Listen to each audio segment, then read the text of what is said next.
Hi there, it's Kevin with the Rogue Market here with today's episode of the Daily Delve, where we delve into the MTG market to look for cards that have the potential of going up in value. Got a special one today, as you can see my ugly mug here, and the camera's set up because I want to talk about an arbitrage opportunity with the Dimir Control Challenger standard decks from 2022.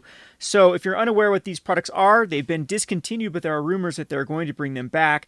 These were full decks that Wizards printed to try to give people an intro level into the standard, and then they went into Pioneer. So you could go and play these out of the box at your FNMs. Now, I am on record criticizing them mainly due to the fact that I think that the rotation time of the shelf life of these decks was too low, and I thought that this would happen, that these would just get stuck on shelves, and they overprinted them, and they ended up just not having an audience like they suspected. They thought they were just going to be a knock out of the park because they printed hundreds of dollars worth of singles when these decks came out. That was their budget. They tried to find about $100 worth of secondary market and jam these in. But when you put $100 in a product, of course, and then sell it for $30 or $50 or whatever these were supposed to go for, of course, the price of the decks, the contents of the decks are going to come down below that as people just open up these four singles and sell them on the secondary market.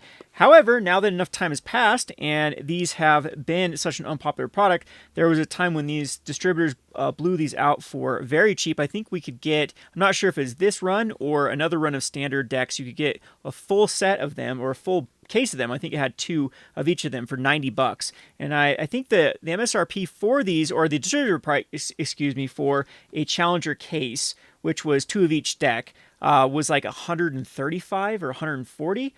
So it put the price of each deck down to like what, $25 a deck. So they're supposed to MSRP for 40 or $50. Anyway, the first time they did these Challenger decks, they were very, very popular. And then it just led to them mass producing these and overprinting these for the subsequent waves that they did for the next years. I think they first came out in like 2018 or 2019. Correct me if I'm wrong. I remember that the first ones, though, were insanely popular, and everyone thought they were the greatest thing since sliced bread. However, like I said, they didn't age well, and eventually were discontinued. And I think that now, with standard being 3 years, they are a little bit better of a product because it gives Wizards more time to try and figure out what cards are going to be relevant before they rotate. That was the issue with these. Like, if you remember, this one was like 2022, but it had cards that were rotating from like Forgotten Realms and Kaldheim and things. And so you had like 3 or 4 months to actually play these before they rotated. Anyway, these particular cards, though, or these decks, have some insanely powerful cards in Pioneer and now in Standard. And now with Standard, the RCQ season still coming to a close, and with Pioneer coming up, I think there are plenty of cards that are going to still be going up from these particular decks. And I've got one opened right here. I'm going to show you the contents in them. And then we're going to go over some of the prices on Goldfish and TCG, and I believe that all of these are going to go up. I think that the reason why many of these cards are still as low as they are is because they were in this Challenger deck. I mean, as I mentioned, when you put $100 worth of cards in a Challenger deck, after it releases, it's going to come down to whatever the MSRP or even the distributor price is of this product, because card stores would just open them at that point for the contents and sell them on the secondary market rather than selling them in the box set. So anyway, let's close my ugly mug here, and then we will zoom in here, and I'll show you the cards that I like. And in fact, these have a lot of commons and uncommons that I think are going to age well as well from this stuff, but I'm really more interested in the cards that are seeing play right now in Pioneer and Standard. So I've got Graveyard Trespasser. This sucker has found itself a mainstay in Pioneer, so it is here to stay. It's going to be very hard to print a card that has more uses than this Graveyard Trespasser. It's a very aggressive card, exiles graveyards. We have the Jawari Disruption. I just love these cards long term because any of these flip lands, the cards that are lands on one side, they are just auto-includes in so many Commander decks. So over time, the demand from Commander alone is going to outstrip the supply of these. You have the Field of Ruin. March of the Wretched Sorrow actually does still see standard play. The Field of Ruin, again, these not in any particular order. Power Word Kill actually sees quite a bit of play in various formats. And the Baleful Mastery, same thing. It occasionally sees play in Pioneer decks and does see play every now and again in like some Commander decks. I got some counter spells here. Thirst of Discovery, Parasitic Grass, Hero's Downfall. We're not going to look at these too much here. We get to the good stuff here with my next one, which from my last video, you know how all in I am with Memory Deluge. This card has seen insane sales now that the ramp deck, the Teamer ramp deck or Teamer control, whatever you want to call it, you can check out my last video for that, has just taken off in standard. But not just that, but like a lot of the blue-black control decks and the Esper control decks, as well as Azorius control decks in both Standard and Pioneer, run playsets of Memory Deluge. So the Azorius control deck currently in Pioneer runs full playsets of this card. So I think it's going to be a great card long-term, and eventually, I think, unless it gets a reprint again, the supply is going to be outstretched from the demand, and these challenger decks are going to look better and better as time goes on. Things like this Limerith Desert Doom is going down, but there's still buy lists that actually pay pretty good for them. Then we have Infernal Grasp, which is a great uncommon. Blood on the Snow. This used to be, there's better cards now that do very similar things that Blood on the Snow does, but it's still a pretty sweet little card with being able to destroy creatures or planeswalkers and return things back. We got the Hullbreaker Horror. If this sucker hadn't been reprinted 1 billion times, it'd be worth a lot of money because it basically goes in every blue commander deck, and it does see play occasionally in Standard and in Pioneer. We have these dual lands, the dual snow lands that I think are going to age very well long term, and then on to the next goodie is going to be the Hall of the Storm Giant, which sees a ton of play again in a lot of Pioneer decks, and then you might as well throw it in a lot of commander decks. These lands are very, very popular in both of those formats. Then we have the best goodie in here, which has gone up quite substantially from its Fallout printing, I believe, or is it Doctor Who that crashed the price of Shipwreck Marsh? But with Esper Legends and Esper Midrange, as well as the Dimir control decks and Dimir tempo decks that are seeing a lot more play in Standard, these suckers are just going up, up, up. And the thing about this card, too, is they do see play in Pioneer. The control decks don't mind these as much. Like most of the other decks really want fast lands, and these are considered kind of slow lands because they come into play tapped unless you already control the 2 lands. However, some of the control decks, they do utilize Shipwreck Marshes. Maybe not in full playsets, but it's like 2 ofs usually in those. So, for Pioneer going forward with the RCQ season coming up, I think these will last quite a bit of time, especially before like standard rotation. Standard rotation will kill the price of Shipwreck Marshes because there will be a lot of these cards that will enter back into the secondary market, but we have time for that, for these to still accrue value.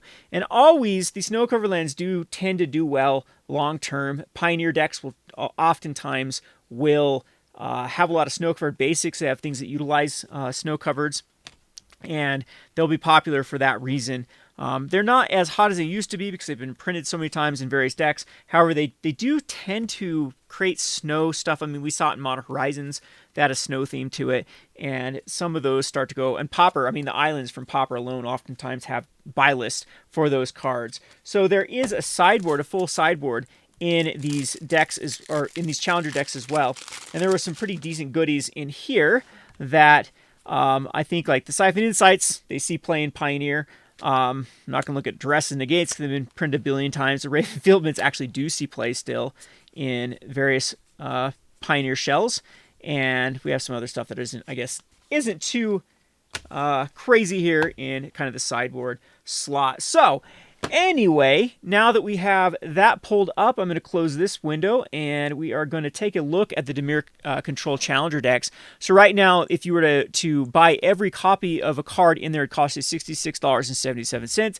Again, this is very misleading for, there's $66 of value in here. Not really. You have to actually look at the cards that have buy lists and actually are something you can sell without getting absolutely killed by the fees. And you do come up with more than the price of what it's currently going for right now on TCG. So again, I do not suggest going to TCG Player and buying these. I think that where you're going to find these is places like big box stores that are blowing them out. I've heard of these being on the discount racks at the Targets and Walmarts. I've also heard of stores having these on the discount racks because they've rotated. No one's using Dimir Control from this particular shell. They actually have a Pioneer Dimir Control, which I actually think is worse than this one, mind you.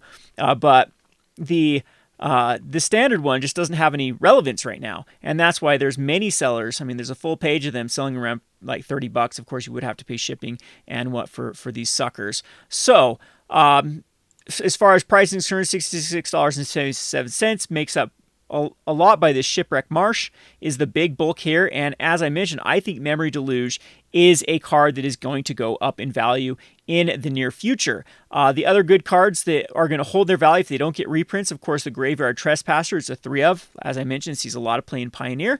And I guess we can just go over these cards one by one. We got the Memory Deluge. As you can see, it's $1.20 at the moment. And it is actually on the buy list now for 103 copies from Card Kingdom. They're only paying 20 cents at the moment, but that was actually up from a few days ago when they were only paying like 14 cents for them. So you can see that Card Kingdom, I believe, was out of them now for the Memory Deluge, of course, with all of the pressure from the new standard deck. These suckers are just flying off the shelf. And if we go over to the TCG player, we can actually see that this is a card that is having a lot of sales and has been going up in price. You can see even today on the 22nd, we have almost a full page of people buying this, and like people are already buying the cheap copies, like 10 copies here for 97 cents. And, 4 copies here, 4 copies here. So these are the ones that are taking advantage of like the 99-cent shipping or the $1.99 shipping, where they can get full play sets and it would still be below like the lowest one you can actually buy with shipping, 93 cents plus 122. I mean, lots of copies, like I said, out there. This is mainly due to the fact that people did open challenger decks to try to recoup money. And that's why there's a lot of supply of these particular cards, because as I mentioned, challenger decks were overprinted, and stores that did buy a bunch of these and they didn't sell ended up breaking these down for singles for kind of what I'm talking about here. If we go over to Shipwreck Marsh, this one's actually really good at $5.74, like right there with the play set. You're pretty close, 2/3 of the way back of getting your money back.